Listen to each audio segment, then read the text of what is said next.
नमस्कार,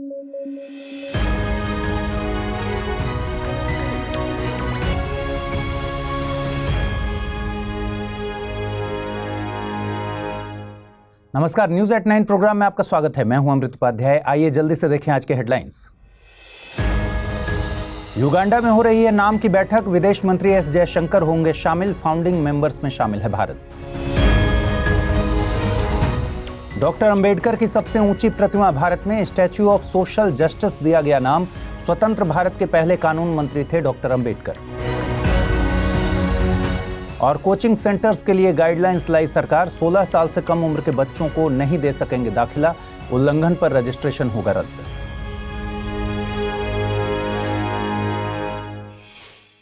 आइए शुरू करें। कभी कभी आपके दो बेहद नजदीकी दोस्तों में झगड़ा होता है, आप किसी भी एक का साइड नहीं ले पाते। यहां दोनों में से कौन सही है कौन गलत इसे छोड़ दीजिए, लेकिन अपने ही दो नजदीकी दोस्तों में से किसी एक को चुनना मुश्किल होता है। अंतर्राष्ट्रीय संबंध भी हमारे आसपास के रिश्तों के जैसे ही होते हैं। दूसरे विश्व युद्ध के बाद दुनिया ऐसे ही दो धड़ों में बंट गई थी। दूसरे विश्व युद्ध के बाद दुनिया इतनी तेजी से बदली कि उसका राजनीतिक नक्शा ही बदल गया। इस बदलते नक्शे से शक्ति संतुलन की जगह दो धड़ों ने ले ली, पूंजीवाद और साम्यवाद। इस बटी हुई दुनिया में कुछ देश ऐसे भी थे जिन्होंने किसी भी पक्ष को नहीं चुना। वे देश गुटनिरपेक्ष देश कहलाए। भारत इन्हीं देशों का अगुवा था। आप सोच रहे होंगे कि आज हम इसके बारे में बात क्यों कर रहे हैं। दरअसल गुटनिरपेक्ष आंदोलन का 19वां सम्मेलन युगांडा में आयोजित किया जा रहा है। भारत की तरफ से विदेश मंत्री एस जयशंकर इसमें हिस्सा लेने युगांडा की राजधानी कंपाला पहुंचे हैं। सम्मेलन 2 दिन चलने वाला है। इसके जरूरी आउटकम्स पर हम डिटेल में बात करेंगे। आज हम गुटनिरपेक्ष आंदोलन के बारे में जानेंगे। गुटनिरपेक्ष आंदोलन को अंग्रेजी में नॉन अलाइनमेंट मूवमेंट यानी नाम कहते हैं। इसके लिए प्रचलित शब्द नाम ही है। जैसे कि हमने पहले ही बात की कि अंतर्राष्ट्रीय संबंध हमारे आपसी रिश्तों के जैसे ही होते हैं। नाम के अस्तित्व में आने की कहानी भी ऐसी ही 3 दोस्तों की फ्रेंडशिप से शुरू हुई थी। इन दोस्तों में शामिल थे युगोस्लाविया के राष्ट्रपति जोसेफ ब्रोज टीटो, भारत के तत्कालीन प्रधानमंत्री जवाहरलाल नेहरू और इजिप्ट के गमाल अब्देल नासिर। इन 3 नेताओं ने 1956 में एक मीटिंग की। इस मीटिंग में इन्हें इंडोनेशिया के सुकर्णो और घाना के क्वामे नक्रुमाह का समर्थन मिला। इन 5 नेताओं को नाम के संस्थापकों के तौर पर जाना जाता है।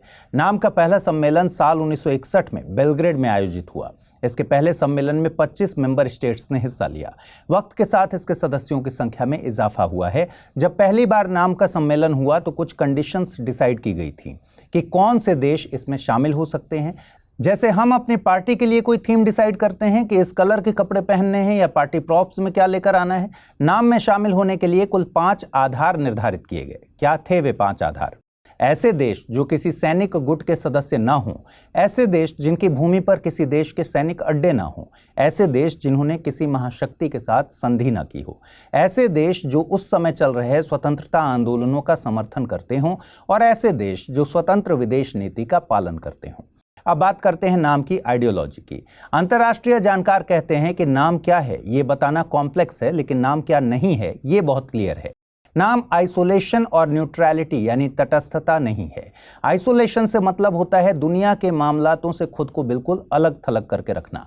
ये पॉलिसी यूएसए की विदेश नीति में 1787 से लेकर पहले विश्व युद्ध तक दिखाई देती है। वहीं गुटनिरपेक्ष आंदोलन के देशों जैसे भारत ने शांति और स्थायित्व के लिए युद्धों में मध्यस्थता यानी मीडिएशन किया। वहीं न्यूट्रलिटी यानी तटस्थता से मतलब होता है युद्ध से बाहर रहने की नीति। वहीं नाम के देश न केवल युद्ध में इन्वॉल्व रहे बल्कि वे युद्ध को रोकने के लिए भी प्रयास करते रहे। ये तो हुई नाम की बात। 19वां सम्मेलन खत्म होने पर हम इसके आउटकम्स पर भी आपसे बात करेंगे, आपसे साझा करेंगे। साल 1901 का दिन था। एक बच्चा अपने भाई के साथ महाराष्ट्र के कोरेगांव स्टेशन पर खड़ा था। स्टेशन से बैलगाड़ी वाले ने उन्हें ले जाने से इनकार कर दिया। दोगुने पैसे देने पर वो इस बात के लिए राजी हुआ कि 9 साल का वो बच्चा और उनके भाई बैलगाड़ी चलाएंगे और वो पैदल उनके साथ चलेगा। इस घटना ने उस बच्चे को एहसास दिलाया कि वो इस देश में अछूत मानी जाने वाली जाति में पैदा हुआ है। ये बच्चा बड़ा होकर डॉक्टर भीमराव अंबेडकर के नाम से प्रसिद्ध हुआ। डॉक्टर अंबेडकर भारत में अछूत मानी जाने वाली जातियों के सबसे बड़े पैरोकार बने। 2024 में इन्हीं बी.आर. अंबेडकर की प्रतिमा का अनावरण आंध्र प्रदेश में किया गया है। इसे स्टैच्यू ऑफ सोशल जस्टिस नाम दिया गया है। 20 जनवरी 2024 से प्रतिमा पब्लिक के लिए ओपन हो जाएगी। 206 फीट ऊंची ये प्रतिमा अंबेडकर की दुनिया में सबसे ऊंची प्रतिमा है। यहाँ दुनिया की सबसे ऊंची स्टैच्यू से कंफ्यूज नहीं होना है। वो गुजरात के केवड़िया में स्थित सरदार वल्लभ भाई पटेल की स्टैच्यू ऑफ यूनिटी ही है। डॉक्टर अंबेडकर एग्जाम में इतिहास, राजव्यवस्था और थिंकर्स के तौर पर हर लिहाज से जरूरी हैं। वे भारतीय विधिवेत्ता, अर्थशास्त्री, राजनीतिज्ञ और समाज सुधारक थे। डॉक्टर अंबेडकर स्वतंत्र भारत के पहले कानून मंत्री बने थे। हिंदू कोड बिल पर मतभेद को लेकर उन्होंने 1951 में अपने कैबिनेट से इस्तीफा दे दिया था। बाबा साहेब को भारतीय संविधान का पिता, father of the Indian constitution कहा जाता है। ये संविधान निर्माण की प्रारूप समिति के अध्यक्ष थे। उनका जन्म 14 अप्रैल 1891 को तत्कालीन मध्य प्रांत के महू छावनी, जो कि अब मध्य प्रदेश में है, महार जाति में हुआ था। हिंदू धर्म में मौजूद अस्पृश्यता के सिद्धांत से व्यथित होकर अक्टूबर 1956 में उन्होंने हिंदू धर्म को त्याग दिया और नागपुर में बौद्ध धर्म ग्रहण कर लिया। 6 दिसंबर 1956 को उनकी मृत्यु हो गई। इस दिन को महापरिनिर्वाण दिवस के रूप में मनाया जाता है। महाड़ सत्याग्रह डॉक्टर अंबेडकर की अगुवाई में 20 मार्च 1927 को हुआ था। यह सत्याग्रह महाराष्ट्र राज्य के रायगढ़ जिले के महार स्थान पर हुआ था। हजारों की संख्या में अछूत कहे जाने वाले लोगों ने डॉक्टर अंबेडकर के नेतृत्व में सार्वजनिक तालाब चावदार में पानी पिया। साल 1920 में उन्होंने मूक नायक अखबार निकाला। उनकी कुछ प्रमुख किताबों में बुद्धा और Karl Marx, the Buddha and his Dhamma, problem of rupee, the annihilation of caste who were the Shudras और what Congress and Gandhi have done to the untouchables शामिल हैं। उन्होंने 1930 से 1932 तक लंदन में आयोजित तीनों गोलमेज सम्मेलनों में हिस्सा लिया। 1932 में उन्होंने पूना पैक्ट पर हस्ताक्षर किए, जिसमें वंचित वर्गों के लिए अलग निर्वाचक मंडल बनाने के विचार को हटा दिया गया। उन्होंने बहिष्कृत हितकारिणी सभा की स्थापना की, जो दलितों की शिक्षा और संस्कृति को बढ़ाने के लिए थी।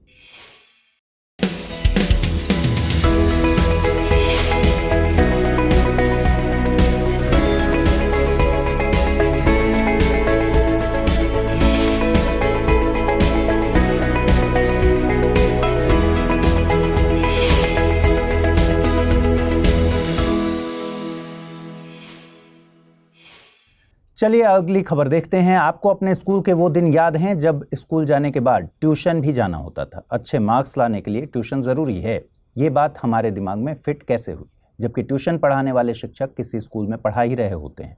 इस देश के वाशिंदे मोटी फीस वसूलने वाले स्कूल से सवाल क्यों नहीं करते कि स्कूल में क्वालिटी एजुकेशन क्यों नहीं दी जाती।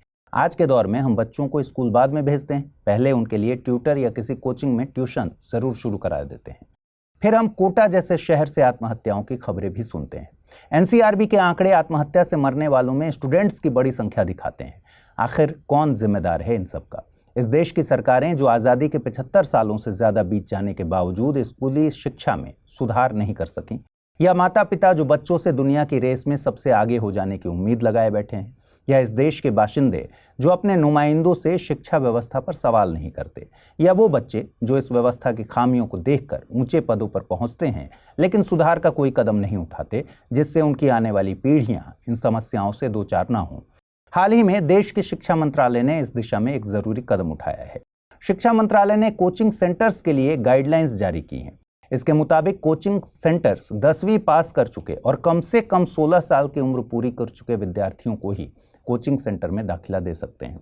इसके अलावा कोचिंग सेंटर्स को प्रतियोगी परीक्षाओं जैसे नीट, जेईई में भ्रामक मार्क्स और रैंक्स के दावे करने से भी प्रतिबंधित किया गया है। इसके अलावा कोचिंग सेंटर्स के लिए रजिस्ट्रेशन को जरूरी बनाया गया है। जो कोचिंग सेंटर्स ऑलरेडी रजिस्टर्ड हैं, उन्हें भी गाइडलाइंस आने के बाद 3 महीने के भीतर दोबारा रजिस्ट्रेशन कराना होगा। इन गाइडलाइंस को लाने के पीछे की वजह है विद्यार्थियों में बढ़ते आत्महत्या के मामले और कोचिंग सेंटर्स में अपनाए जा रहे टीचिंग मेथड। गाइडलाइंस का अनुपालन इंश्योर करने के लिए सरकार ने 1 लाख रुपए तक का फाइन या फिर रजिस्ट्रेशन के कैंसिलेशन तक को प्रस्तावित किया है। इसके अलावा कोचिंग सेंटर्स कम से कम ग्रेजुएशन पूरी कर चुके ट्यूटर को ही हायर कर सकेंगे। आपको बता दें, शिक्षा समवर्ती सूची का विषय है। इसे 42वें संविधान संशोधन के जरिए समवर्ती सूची में रखा गया था। समवर्ती सूची में होने का मतलब है कि इस पर राज्य और केंद्र सरकार दोनों कानून बना सकते हैं। लंबे वक्त से वैश्विक स्तर के कई बड़े संगठन 2030 तक भारत के दुनिया के तीसरी सबसे बड़ी अर्थव्यवस्था बनने की बात कर रहे हैं। हाल ही में विश्व आर्थिक मंच ने आने वाले 5 सालों में भारत के विश्व की तीसरी सबसे बड़ी अर्थव्यवस्था बनने का दावा किया है। कई मायनों में ये दावे सच के बहुत करीब हैं। दरअसल बीते साल भारत की अर्थव्यवस्था ने जिस तरह की ग्रोथ दिखाई है, उसने सभी को चौंकाया है। यहां तक कि घरेलू नीति नियंता भी आश्चर्य में थे। जहां एक तरफ दुनिया के विकसित देश मंदी से निपटने की नाकाम कोशिश कर रहे थे, भारत ने 7% की दर से ग्रोथ रेट दिखाई। ऐसा सिर्फ बीते साल से नहीं हुआ, बल्कि कोविड महामारी के वक्त से ही वैश्विक निवेशक चीन का विकल्प तलाश रहे हैं। भारत इन विकल्पों में सबसे ऊपर है। अगर वैश्विक निवेशक भारत के इस पोटेंशियल को समझ चुके हैं तो भारत फंडिंग हासिल कर सकता है, जो कि भारतीय अर्थव्यवस्था की सबसे बड़ी कमी है। हालांकि वैश्विक निवेशकों की कुछ चिंताएं भी हैं, जिनमें से 3 चिंताओं को मॉर्गन स्टैनले नाम के इन्वेस्टमेंट बैंक ने हाल ही में अपनी एक रिपोर्ट में हाईलाइट किया था। पहली चिंता है औसतन भारतीय द्वारा कम खर्च किया जाना। हम जानते हैं कि भारत के पास एक बड़ी जनसंख्या है, लेकिन अर्थव्यवस्था में ये बड़ी जनसंख्या तभी असेट बनेगी जब खर्च करे। गरीब जनसंख्या या पैसे न खर्चने वाली जनसंख्या निवेशकों को आकर्षित नहीं करती। भारत में प्राइवेट कंजम्पशन डिमांड लंबे वक्त से कमजोर है।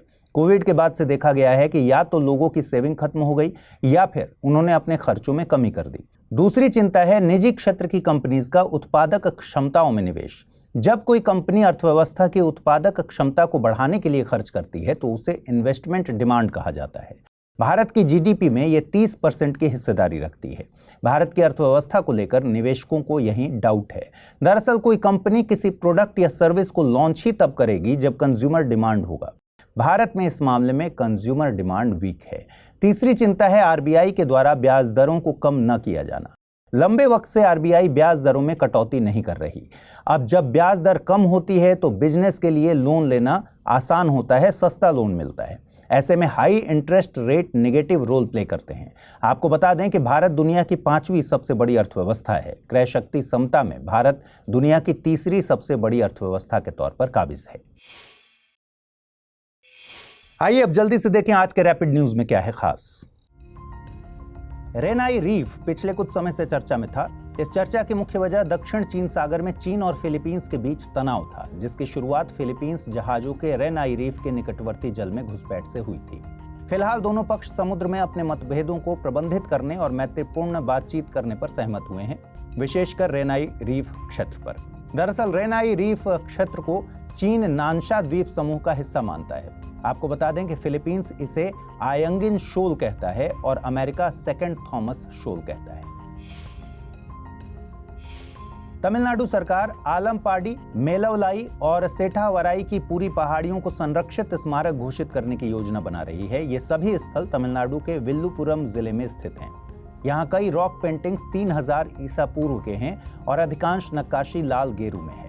ये पेंटिंग मानव मूर्तियों, जानवरों और प्रतीकों की है जो प्रागैतिहासिक काल में इस क्षेत्र के लोगों की संस्कृति और इतिहास पर प्रकाश डालती हैं। इस क्षेत्र का संरक्षण इसलिए भी जरूरी है क्योंकि यह क्षेत्र सिंधु घाटी और दक्षिणी क्षेत्र के बीच संबंधों का संकेत देता है। ओडिशा का जैव विविधता हॉटस्पॉट और एक प्रमुख पर्यटन स्थल भीतरकनिका राष्ट्रीय उद्यान जल्द ही रेल मार्ग से जुड़ जाएगा, क्योंकि प्रस्तावित Jajpur road Dhamra railway line park से होकर गुजरेगी। यह रेलवे लाइन 2 महत्वपूर्ण पर्यटन स्थलों से होकर गुजरेगी। यदि हम भीतरकनिका राष्ट्रीय उद्यान की बात करें तो यह ओडिशा राज्य के केंद्रपाड़ा जिले में स्थित है। यह सुंदरबन के बाद भारत का दूसरा सबसे बड़ा मैंग्रोव पारिस्थितिकी तंत्र है। इस राष्ट्रीय उद्यान की स्थापना सितंबर 1998 में हुई थी तथा इस क्षेत्र को अगस्त 2002 में रामसर साइट के रूप में नामित किया गया था। हाल ही में विंग्स इंडिया अवार्ड्स 2024 की घोषणा की गई, जिसमें बेंगलुरु और दिल्ली हवाई अड्डों ने संयुक्त रूप से सर्वश्रेष्ठ हवाई अड्डे का पुरस्कार जीता। वहीं सिविल एविएशन क्षेत्र में बेहतर प्रदर्शन के लिए उत्तर प्रदेश सरकार को स्टेट चैंपियन पुरस्कार के लिए चुना गया। साथ ही विस्तारा ने वर्ष की सर्वश्रेष्ठ एयरलाइन का पुरस्कार जीता तो एयर इंडिया को इंटरनेशनल कनेक्टिविटी के लिए पुरस्कार मिला। यह पुरस्कार केंद्रीय नागरिक उड्डयन मंत्री ज्योतिरादित्य सिंधिया द्वारा प्रदान किए गए। हाल ही में मिजोरम ने असम के साथ सीमा विवाद सुलझाने के लिए एक पैनल का गठन किया। दरअसल मिजोरम असम के साथ 164.6 किलोमीटर की सीमा साझा करता है, जो दोनों राज्यों के बीच लंबे समय से विवाद का विषय बनी हुई है। और इस सीमा विवाद की जड़ें 1875 और 1933 में 2 औपनिवेशिक सीमांकनों से जुड़ी हुई हैं। आपको बता दें कि मिजोरम भारत में असम, मणिपुर और त्रिपुरा के साथ सीमा साझा करता है तथा इसकी अंतर्राष्ट्रीय सीमा बांग्लादेश और म्यांमार से लगती है। आइए अब जल्दी से देखें बुलेटिन पर आधारित क्या प्रश्न बन सकते हैं। पहला सवाल है, निम्नलिखित कथनों पर विचार कीजिए। शिक्षा समवर्ती सूची का विषय है। गुटनिरपेक्ष आंदोलन में Pandit Jawaharlal Nehru, Joseph Broz Tito, Gamal Abdel Nasser संस्थापक सदस्य थे। सोशल जस्टिस स्टैच्यू का निर्माण आंध्र प्रदेश में किया गया है। उपर्युक्त में से कितने कथन सही हैं? केवल एक, केवल दो, सभी तीन या फिर इनमें से कोई नहीं। अगला प्रश्न है, भितरकनिका राष्ट्रीय उद्यान स्थित है छत्तीसगढ़, महाराष्ट्र, तेलंगाना या फिर ओडिशा? आइए देखें पिछले बुलेटिन में मैंने आपसे क्या सवाल पूछे थे, उनके सही जवाब क्या है। पहला सवाल था, भारत का पहला ग्राफीन सेंटर कहां स्थित है? महाराष्ट्र, केरल, तमिलनाडु या फिर कर्नाटक? सही जवाब है विकल्प बी यानी केरल। अगला प्रश्न था, संघ और राज्यों के बीच वित्तीय वितरण किसकी सिफारिशों के आधार पर होता है? वित्त आयोग, वित्त मंत्रालय, नीति आयोग या फिर सरकारी आयोग? सही जवाब है विकल्प ए यानी वित्त आयोग। तो आज इस बुलेटिन में इतना ही। जल्दी से इस बुलेटिन को लाइक कर दीजिए। अगर आप इस बुलेटिन की पीडीएफ हासिल करना चाहते हैं, अमृत उपाध्याय 007 टेलीग्राम चैनल पर इसकी पीडीएफ रोजाना मिलती है और आज पूछे गए सवालों का जवाब भी कमेंट बॉक्स में देना है। नमस्कार।